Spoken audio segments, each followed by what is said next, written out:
Hey, I'm Garrett. I'm previewing Frankfurter to riffraff for your 2W giant gravity enduro. Start off with Frankfurter to riffraff. This one's good. It can be pretty skinny and tight. It's one of the OG trails. This one hasn't been fouled, so it's pretty good. Some wide turns here. Wide's definitely the way to go. And some tight sections through the grass. I think they might trim some of the stuff up by suit up time, but you know, it's running pretty good. Some little steep little drops. Some log hops. Ooh, sneaky line. And we're coming up to a feature soon. Well, it's not really a feature, but it is a hop in between the trees just up here. I'll stop it and we'll take a look. Alright, so there's a bit of an optional section here. You've got, as you come into the trees in Frankfurter, there's a nice little sign there. You can see that you can have a hop option, or the easier option is rolling up and sort of angling into the left. So you can choose to hop up here. There's a bit of a ramp. You pull, you clear over this route and you land on the other side.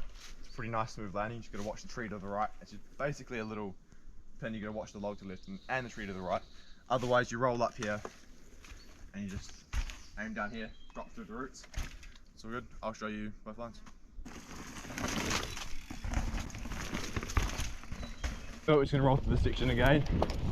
I already showed you what it was like jumping over it last time, so roll it now. And then up left. Okay. And then through the trees in Frankfurter, probably my favourite section. So through the trees in Frankfurter, some high lines, some turning lefts. Try to stick to the highs so you can make the corners a bit better. But other than that, I stick high, high. And then we drop into riffraff now. So there's a bit of an optional section here. You can go through the middle, but here we come up to the gap and we'll stop and have a look at the gap. It's a little bit windy.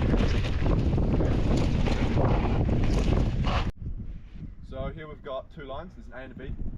The A is a gap jump with a very skinny landing and with a massive drop off to the right. So when you're coming into this, if you're doing it, you're going to come through this bottom corner and basically cut the corner out and come straight through. Maybe a couple pedals or a pedal in the flat section. You're going to be aiming just to the right hand side of the stump with the stump there. You don't want to be near the XXX sign because that's a big drop. And with your B line, you've got to come up, you've got to square up the corner quite hard so that you can bounce straight into the B line. And you won't lose much speed by going to B line. Maybe half a second, but we'll time it for you and we'll show you.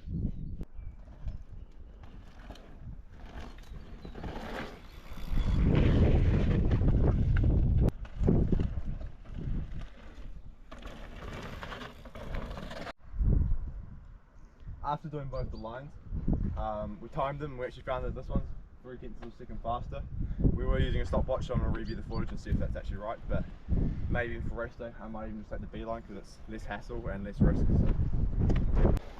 Alright, so we're at the first sections. I'm going to roll through the B line this time, just because the time's faster and the wind's picked up a bit.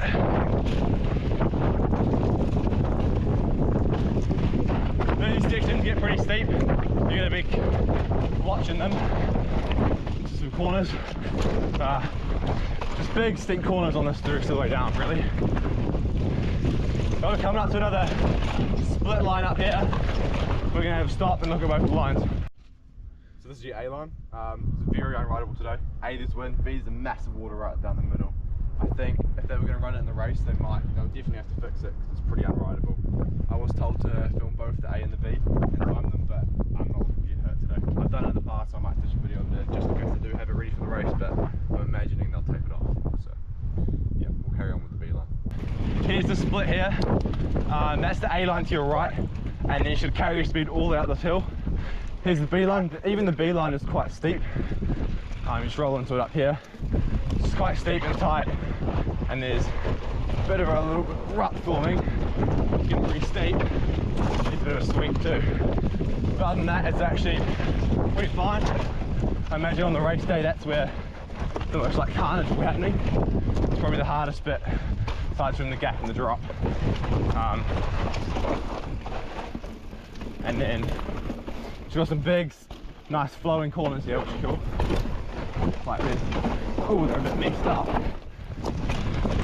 And then some drops and some low lines before we drop back into the trees. All in all, though, this track is pretty rowdy and it's one to be sort of careful on. If you lots of exposure, lots of wind, especially today, and it's just a very skinny track. You want to give a decent gap at the top. If you find some slow riders, there's absolutely no passing on this track unless they're in the bushes themselves, which is likely. Blind corner here, flowing into a section of the trail that I will video and look at. Yeah, so we're nearly at the bottom of the track. There's a janky off-camber log here. The best line really is to take the little ramp you can see to the right and hop and slightly go left, just so you can carry your speed into the next section of tech. There's like another little drop we'll show you in a second. That's really the best way to go, is just through that. Yeah.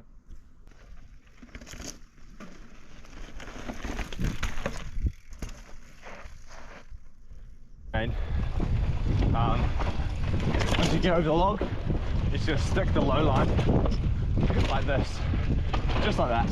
Bit of a drop and a turn, and then you're off through, and up to a section with a bit of a hop and a drop, and we'll roll through to the end. There's not much, we're pretty much done this track now. Bit of a right angle hop here, but you just roll over it and it's all sweet.